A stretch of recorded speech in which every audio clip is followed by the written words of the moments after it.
Mas maraming bakuna, itong hiling ni Tarlac City Mayor Christy Angeles sa national government na siyang ipinadaan kay Chief Presidential Legal Counsel Secretary Sal Panelo.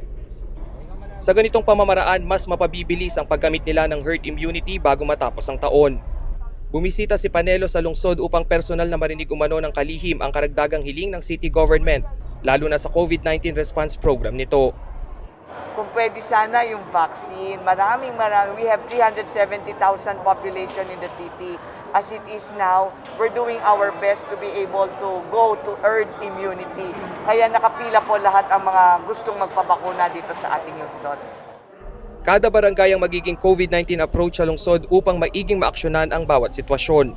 Micro to macro strategy ang inilalatag ngayon ng syudad para sa kanilang testing, tracing at vaccination kontra coronavirus.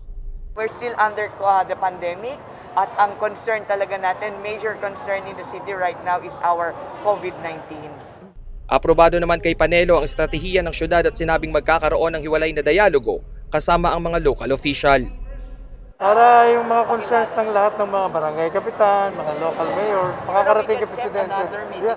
Sinabi niyang ang Kaisa Convention Hall na siyang vaccination area ng lungsod ang dapat maging modelo ng mga vaccination facility sa buong Pilipinas.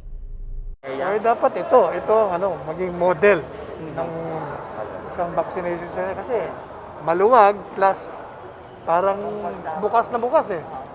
Sa kabilang banda, hindi man direktang kinumpirma pero 90% umano ang tsansang tumakbo si Panelo sa pagkasenador sa darating na 2022 elections. Sabi nga sa kanta que sera, what will be. Eh, siguro 90% na. Dahil kami Riniel Pawid, CLTV News.